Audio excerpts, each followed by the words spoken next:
أعوذ بالله من الشيطان الرجيم. بسم الله الرحمن الرحيم.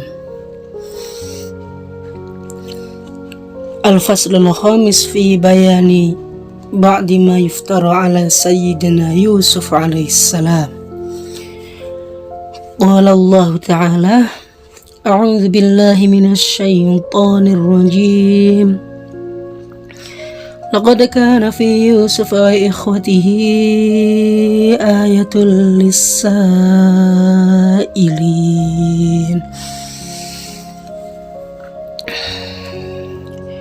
هو يوسف ابن نبي الله يعقوب ابن إسحاق بن إبراهيم صلى الله عليه وسلم، وقد أعطي يوسف عليه السلام شطر الحسن. Jadi bab yang kelima adalah menerangkan tentang hal-hal yang dibuat dusta, pendustaan terhadap cerita-cerita Nabi Yusuf. Nabi Yusuf ini adalah putra dari Yakub bin Ishak bin Ibrahim sallallahu alaihi wasallam. Dan Nabi Yusuf ini ceritanya sangat masyhur sekali, bahwa beliau adalah nabi yang diberikan setengah dari kegantengan, jadi sangat good looking, ganteng orang umum. Jadi BTS kalah Kim Tae-hyung rene apa-apa nih. Kim Tae-hyung coro dibandingnya Nabi Yusuf yang rene apa-apa nih, ganteng orang umum. Sampai dalam cerita kayak pas Imratul Aziz, sang permaisuri, mendengar ghibahan dari wanita-wanita masyarakatnya, kemudian mereka yang menghibah diundang ke istana, diberikan sebuah apel, disuruh mengelupas apel tersebut.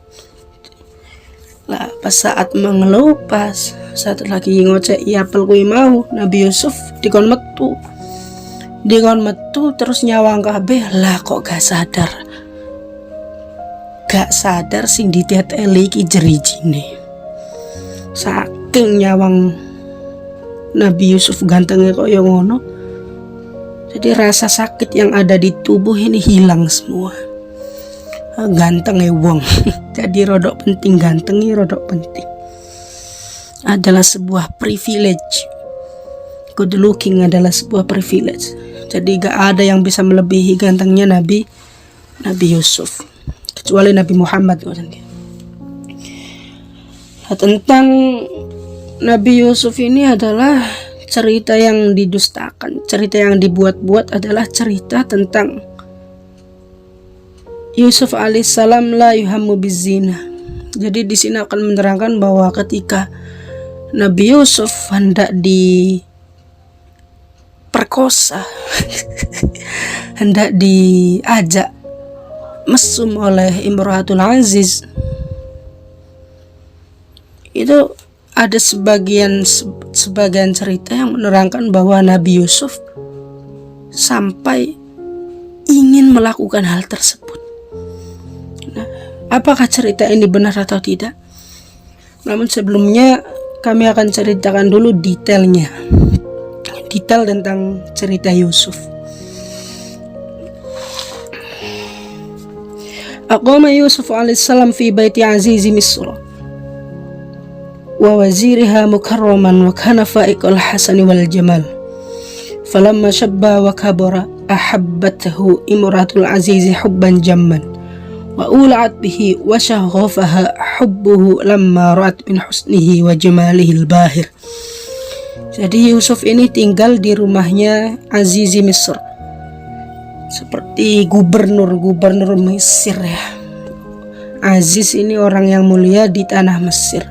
Wazir berarti seorang gubernur atau perwakilan daerah, DPR atau apa gitu, gubernur. Dan dia memiliki wajah yang sangat tampan, sangat good looking. Falamma syabba wa kabara, jadi semasa dia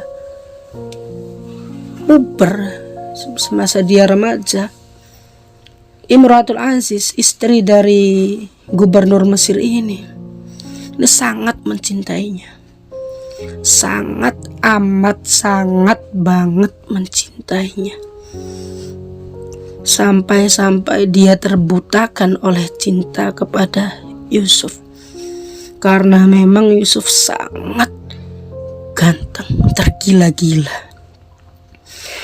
وذات يوم أرادت امرأة العزيز أن تحمله على مواقعتها عنوة وهي في غاية الجمال والمال والمنصب والشباب، وغلقت الأبواب عليها وعليه، وتهيأت له وتصنعت ولبست أحسن ثيابها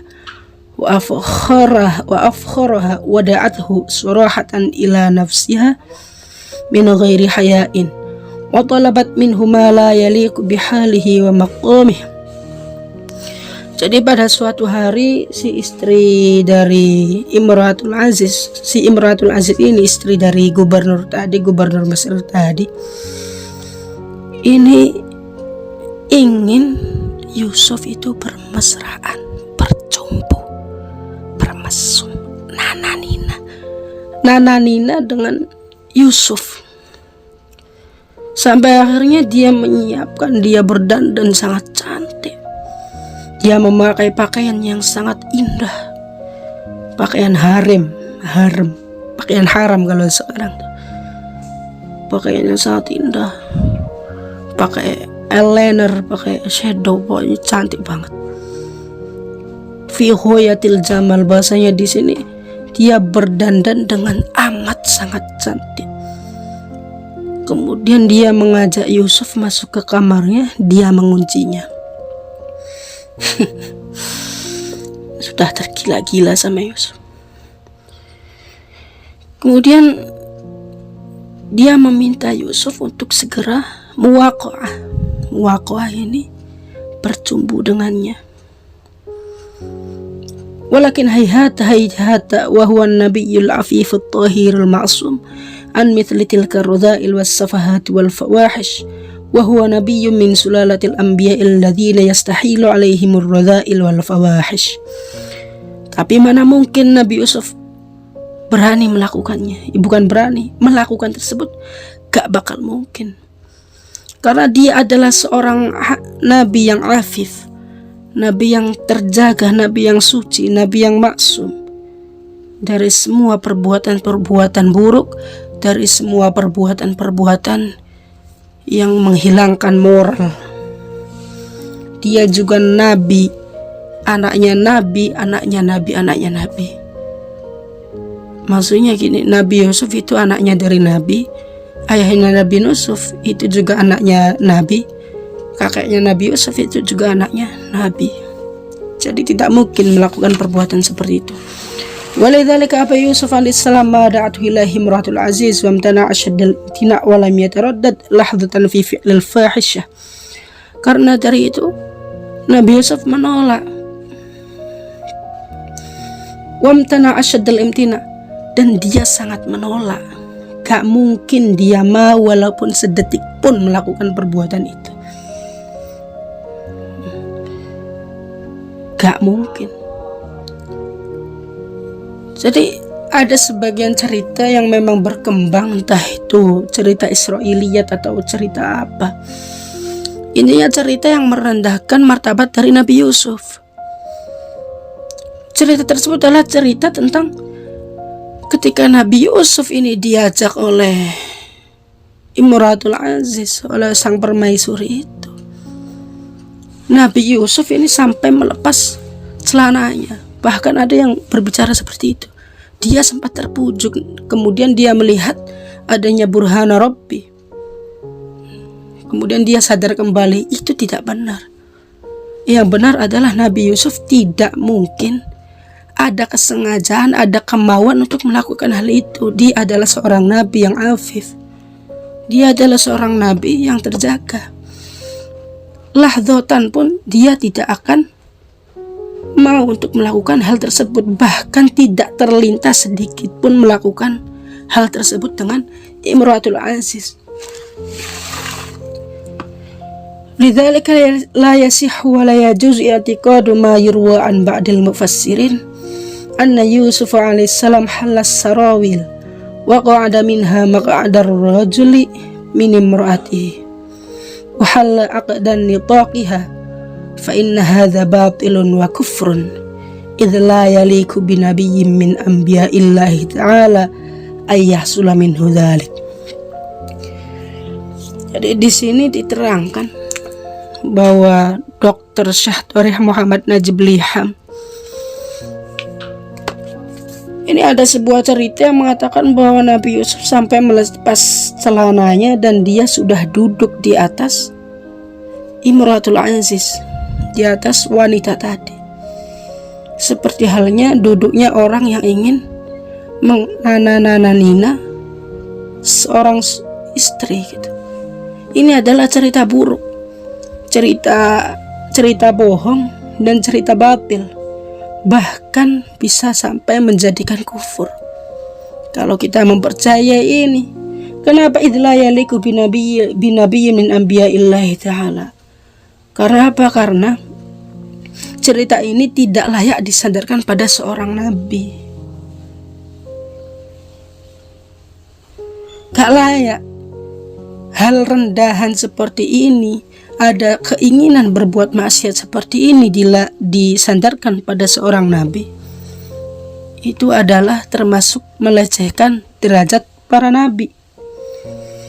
Fa innahu law kana hasala hadza min Yusuf lakana fihi dalilun 'ala al-'azmi 'ala fi'lil fahishah wal anbiya salawatullahi 'alaihim ma'sumuna minal 'azmi 'ala zina wal fahishah wa muqaddimatiha. Andaikan cerita ini benar, andaikan, hanya andaikan ya, andaikan ini lau harfu syartin yaqtadim tina'amah, lau menerangkan sesuatu yang tidak mungkin ya, namun hanya berandai-andai dan tidak mungkin terjadi. Andaikan Nabi Yusuf ini ceritanya sahih bahwa dia sampai menduduki Imratul Aziz, sampai dia ingin menyentuh Imratul Aziz, ada keinginan darinya untuk menyentuh Imratul Aziz, kemudian datang burhana Rabbi, kemudian dia sadar. Andaikan cerita ini benar, maka cerita ini bisa dijadikan sebuah dalil bahwa para nabi itu bisa azam, boleh azam pada perbuatan yang buruk, pada perbuatan yang keji. Sedangkan semua nabi ini tidak sah jika disandarkan bahwa mereka semua pernah azam untuk melakukan perbuatan buruk. Semua nabi itu maksum. Mereka tidak akan melakukan perbuatan yang sangat keji, bahkan zina seperti ini. Dan mereka juga tidak pernah untuk mengazam, untuk ada niatan melakukan hal itu. Qala Allah subhanahu fi bayani bara'ati nabihi Yusuf alaihissalam. Allah subhanahu wa ta'ala menjelaskan bahwa Nabi Yusuf tidak seperti itu. Dalam ayatnya, qalat imratul azizil ana hasala haqqu ana rawatuhu an nafsihi wa innahu laminas shadiqin. Dari ayat ini dijelaskan bahwa yang horn itu hanya Imratul Aziz. Nabi Yusuf tidak ada horn sama sekali. Tidak ada keinginan pun, digoda bagaimanapun dia tidak ada keinginan untuk menyentuh Imratul Aziz. Jadi ingat ya, ini banyak sekali cerita-cerita tentang para nabi yang sudah sering kita dengar, tapi cerita-cerita itu cerita yang berasal dari kisah Israiliyat.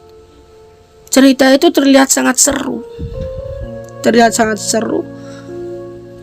sangat wah, nabi bisa seperti ini, tapi sebenarnya di cerita itu disisipi hal-hal kufur, seperti melecehkan derajat para nabi, seperti banyaklah intinya. Jadi intinya hati-hati dengan cerita yang kita dengar. Kita harus mensaringnya dengan pikiran kita dan dengan kitab dan dalil-dalil yang sudah ada bahwa para nabi ini maksum. Rumusnya di situ. Nabi ini maksum. Mereka tidak akan pernah melakukan sebuah perbuatan yang keji dan tidak pernah menyengaja untuk melakukan sebuah perbuatan tersebut.